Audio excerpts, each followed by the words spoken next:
अस्सलाम वालेकुम। आज के लेक्चर में हम एनकोडर्स एंड डिकोडर्स को देखेंगे, इनकी एप्लीकेशंस और किस तरह से हम इनको डिज़ाइन कर सकते हैं, इनकी लॉजिक डायग्राम और ये सारा कुछ आज के लेक्चर में हम डील करेंगे। सबसे पहले हम देख लेते हैं एनकोडर्स के बारे में। What are encoders? एनकोडर जो है हमारे पास वो बेसिकली जो हमारे पास ओरिजिनल इन्फॉर्मेशन होती है उसको एक स्पेसिफिक फॉर्मेट में कन्वर्ट करने के लिए काम आते हैं। लेट्स से कि अभी हम देखते हैं कि 4:2 एनकोडर, इनकी जो इनपुट लाइंस होती हैं 2⁻n के फॉर्मेट में होती हैं एंड जो आउटपुट होती हैं हमारे पास वो n के फॉर्मेट में। यहाँ पर n इज इक्वल टू 2 है, the input lines will be 4। Okay, तो इनके अगर हम एप्लीकेशंस के बारे में बात कर लें तो ये ज़्यादातर mostly robotics, health care and aerospace, इसी तरह की एप्लीकेशंस में ये ज़्यादातर यूज़ होते हैं। एरोस्पेस जहाँ पर हमें प्रिसीजन ज़्यादा रिक्वायर्ड होती है। अब आगे दूसरे पे हम बात कर लेते हैं कि डिकोडर्स क्या होते हैं।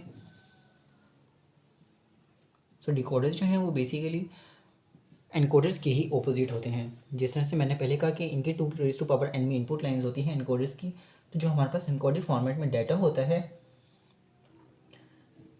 उसको ये ओरिजिनल फॉर्मेट में कन्वर्ट करने के काम आते हैं।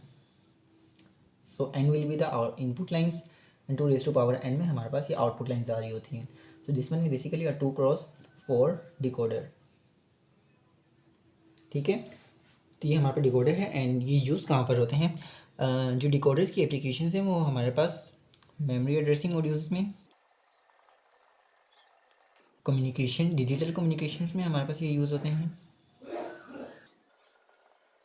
And tele communications. ये इस तरह के हमारे पास इनके यूजेजेस होते हैं डिकोडर्स के। अब नेक्स्ट हम देख लेते हैं कि इनको हम इनके ट्रूथ टेबल्स क्या हैं एंड हम लॉजिक डायग्राम्स इनकी किस तरह से बना सकते हैं।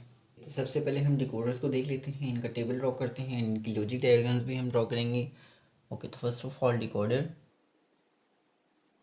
Right.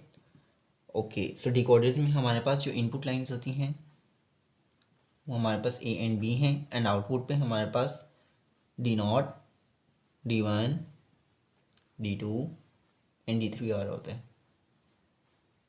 Alright, so A and B की पॉसिबल कम्बिनेशंस हम लिख लेते हैं 0 0 0 1 1 0 and 1 1।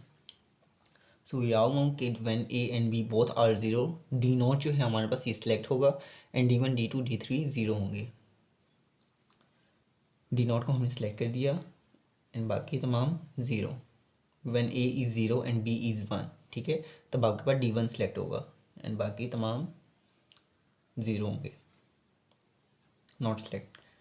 When a is 1 and b is 0, D2 will be selected and the other one will be 0. When a and b both are 1, D3 will be selected and other will remain 0. Okay, तो ये था हमारे पास इसका truth table. Now we will draw the logic diagrams. Okay, तो वो okay, so now we will draw logic diagrams and something like that. We have A and B, यहाँ से हम A को नॉट लिख कर लेंगे। This one is A bar. In the same way, this is B and this will be A bar. Okay, so what we have to do, we know that when A and B both are 0, D0 will be selected. अभी किस तरह की possible combination हो सकती है कि हम क्या करें, हम यहाँ से एक पिक करें and the second line we pick from here, इन दोनों को एंड करें and this will be our D0। अभी किस तरह से सिलेक्ट होगी? When A and B both will be 0, their inverter will be 1, यहाँ पर भी 1 आ रहा होगा, यहाँ पर भी 1 आ रहा होगा and the product of and gate will be 1। So D0 हमारे पास सिलेक्ट हो जाएगा। ठीक है, नेक्स्ट हमारे पास क्या है कि A 0 हो एंड B 1 हो, तो हमारे पास D1 सेलेक्ट होना चाहिए। तो A 0 होगा तो हम यहाँ से लाइन सेलेक्ट करेंगे एंड B हमारे पास 1 ही होगा तो यहाँ से लाइन सेलेक्ट करेंगे, इन दोनों को हम एंड कर लेंगे तो ये हमारे पास D1 आ जाएगा, राइट। इसी तरह से D2 की सिलेक्शन के लिए A 1 ही होगा एंड B 0 होगा, तो A 1 होगा हम यहाँ से सिलेक्ट करेंगे एंड B 0 होगा तो इन्वर्ट करके हम उसको 1 करेंगे, राइट। तो यहाँ से जो हमारे पास सिलेक्शन आ रही होगी ये D2 की आ रही होगी and for the last one when A and B both are 1, तो हम दोनों को ही इस लाइन से पिक करेंगे। When A and B both will be 1, D3 will be selected. तो ये डिकोडर्स की हमारे पास लॉजिक डायग्राम आ जाती है। सो एनकोडर्स की हमारे पास 4 इनपुट लाइंस हैं जिनको हम D0, D1, D2 and D3 consider कर लेते हैं। एंड आउटपुट में हमारे पास A एंड B, ठीक है। सो D0, D1, D2 and D3 and output में हमारे पास A एंड B आ जाएगा, ठीक है। सो D0 1 एंड ये बाकी सारे 0, D1 1 बाकी सारे 0, D2 1 बाकी 0 एंड D1 1 और बाकी सारे 0। जैसे हम आउटपुट पे ए बी लिख लेते हैं, इनकी भी कंडीशंस 0 0 0 1 1 0 एंड 1 1। सो अब हमने इनकी लॉजिक डायग्राम किस तरह से ड्रॉ करनी है। सबसे पहले हम ए की इक्वेशन लिख देते हैं, इक्वेशन फॉर ए। सो ए के लिए हमारे पास क्या इक्वेशन बनेगी कि थर्ड रो में हमारे पास D2 1 है,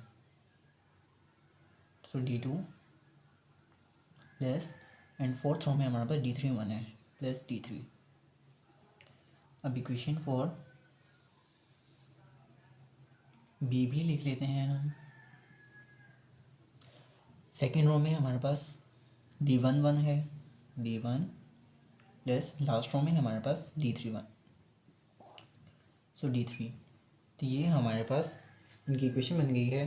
तो अगर हम इसको लॉजिक डायग्राम में इसको ड्रॉ भी करें तो जिस तरह से बनेगी कि आपके पास D0, D1, D2 and D3 input है, ठीक है। ए के लिए हमें क्या करना है, D2 plus D3, D2 and D3 इनको हम अगर और गेट से पास करें तो ये आपके पास ए बन जाएगा।